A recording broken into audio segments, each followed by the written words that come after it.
pros mooy lan le président Ousmane Sonko. mbokk yi salaamaaleykum. wax ji mën na bañ a gudd. defe naa njëlbeen ñuy wax tey bu situation bi demewoon neneen moo fi toog di wax ndax ñépp xam nañ ni am na lu métti lu dal suñu kaw ci lu gàtt daanaka ay bés bi weesoogul muy ay dëj yu ñu am ci suñuy collaborateurs muy loo xam ne métti na trop métti na ci Sénégal yépp naka nag si ñun ñii nga xam ne ñoo doon xëyandoog ñoom di yendoog ñoom di fanaan ak ñoom léeg-léeg ci condition yoo xam ne yu jafe-jafe la kon maa ngi ubbee sama kàddu ci jaale Sénégal yépp jaale coalition bi di ñaan suñu collaborateur yooyu suuf sedd seen kaw yàlla xaare leen àjjana. xool nañ lu yàgg balaa ñuy ñëw teew ci lii ndax dëj bu tooy la rongo ñi feragul waaye jàpp nañ ni ñoom ñooñu dem lii woon seen gëm-gëm ak seen bëgg-bëgg ci Sénégal ba fu ma musa ne ña nga fa fu ma musa jàkkoonte jafe-jafe ña nga fa ñenn ci ñoom biñ may jàpp ci mois de mars maak ñoom la ñu jàppandoo ñu dem nekk brigade de section de recherche pendant 5 jours kon bu dee mbir mi tolloon na leen foofu niñ leen mënee delloo njukkal mooy du tëju di jooy waaye li taxoon ñuy yëngatu ak li woon seen gëm-gëm ñu fexe ba tey ñu gën a dëgëral taxawaay ba loolu sotti te loolu mooy lii kon defe naa wax ji nit ñi tënk nañ ko ba noppi tey ci suñu recensement président Déthié jotul woon dugg ci détail bi waaye defe naa Matam Gorée Foundiougne département Golfe Sud Tivaouane Peulh Kaffrine département Sam Notaire Saint-Louis département Gandon Mbour ville et département Kédougou commune Pikine ville Sandiara Sabodala Xosanto def naa loolu la ñu recensé gul su ñu nee Matam nag ñu xam ni communes yu bari la du benn commune département bi yëpp la daanaka kon loolu lu coalition Yewwi Askan mënul nangu la parce que élection yi dafa am enjeu yu bari nit ñi dañ naan élection locale rek mais weesu na élection locale parce que keroog le 23 janvier 2022 suñu si yàlla yóbboo si jàmm incha allah bu ñu toogee ba guddi du ñu lim rek ville yi nga xam ne moom la nit ñi gën a séenu kan moo ko gañe du ñu lim rek kenn ku nekk ñaata commune nga gañe waaye dañuy boole lim ne kenn ku ne ban pourcentage nga am ci vote bi ku ne woon amoon naa 58% ndax da ngaa des 58% wala wàcc nga 50 wala yaa ngi 40 kon commune bu ne rek commune bu am importance la ci nit ñi amul commune bu ñu xeeb boo gañewul it la nga fay fortaatu ci ay voix day ñëw ci cagnotte nationale bi bu ñu waree def le décompte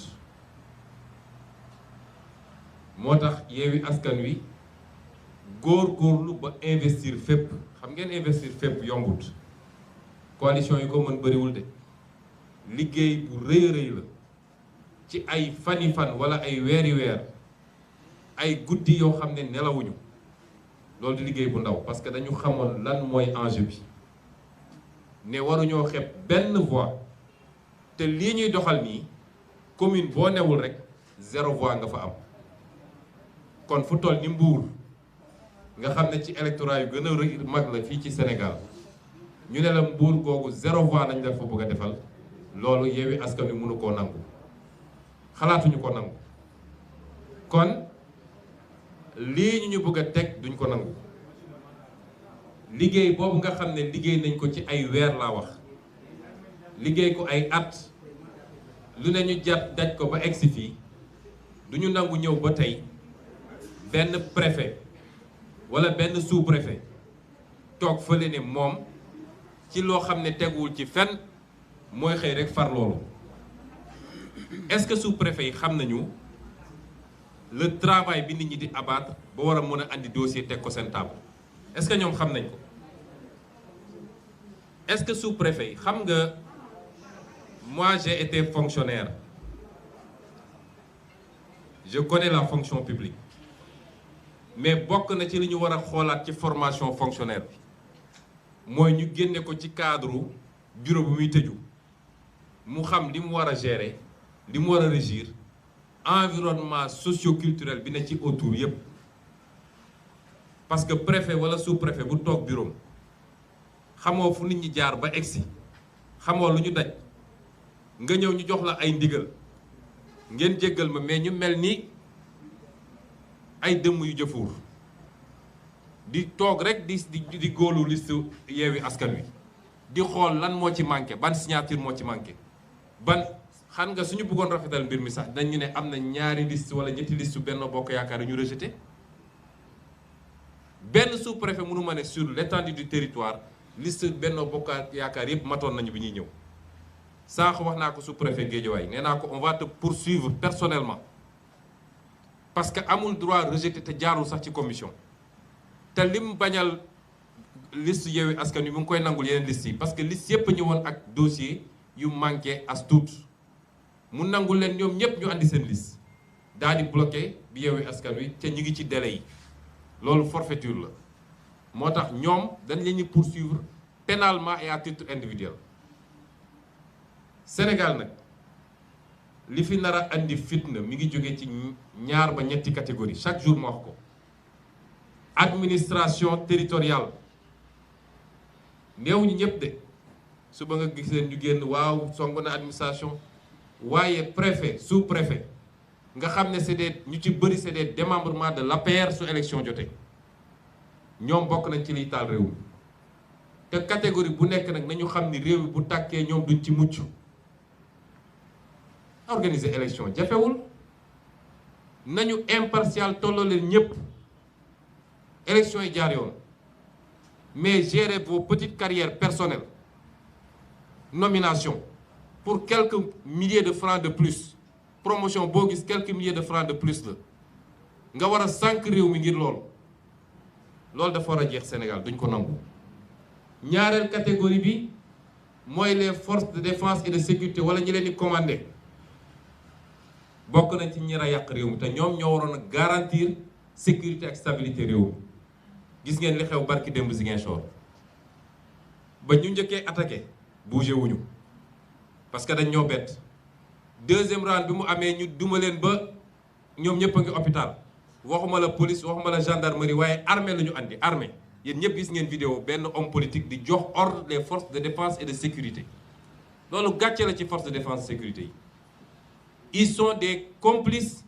wala ñi leen di commandé ci liy xew parce que lu am yéeg nañ ko xam nañ ko suñu yaakaaree nag ni waa Benno Bokk Yaakaar dinañ jël le dessus ci l'opposition du ñu bouger fa ñu toog la ñuy toog joxe ay ordre ne gars yi bu leen bouger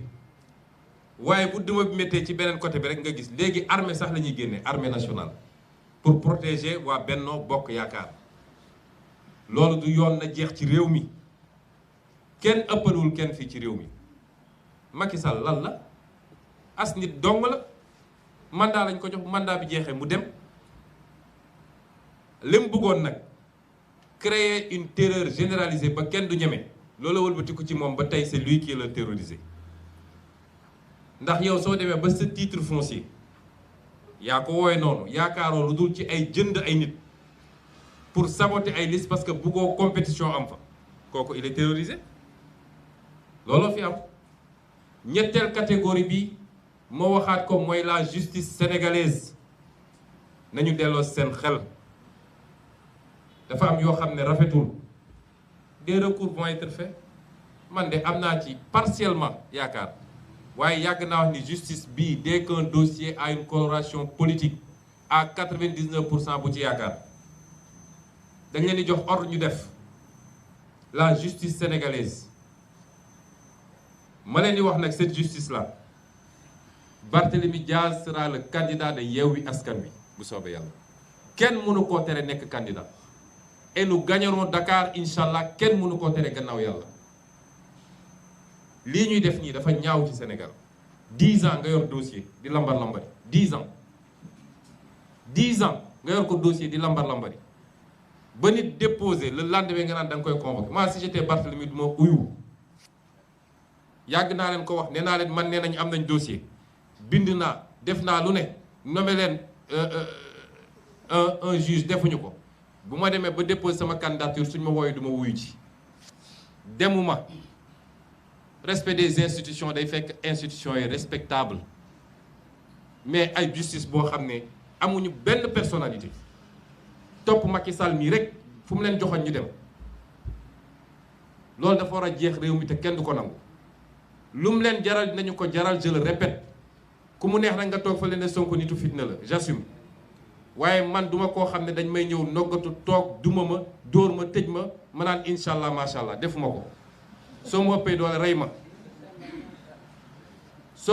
rey ma waaye je me défendrai te loolu rek moo fi des ak Macky Sall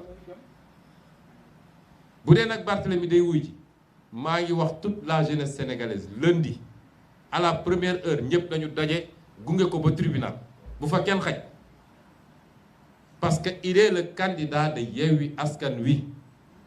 il est inchallah le futur maire de Dakar te duñu nangul lenn lu ko gàllankoor kon sama wax du gudd j'appelle toute la jeunesse sénégalaise tous les Sénégalais épris de justice ñu jóg def face à ces forfaitures là élection dañu war a bàyyi ñi war a compétir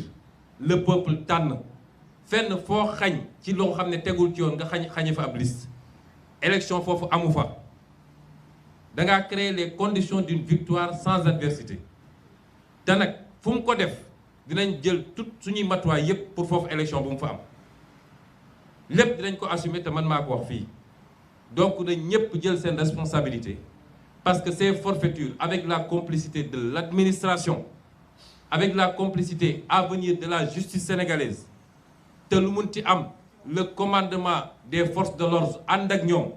di leen défendre di exposer leurs adversaires politiques loolu lenn moo ko mën a faj mooy que le peuple soit debout j'appelle le peuple à être debout pour qu'on mette fin à ces forfaitures je vous remercie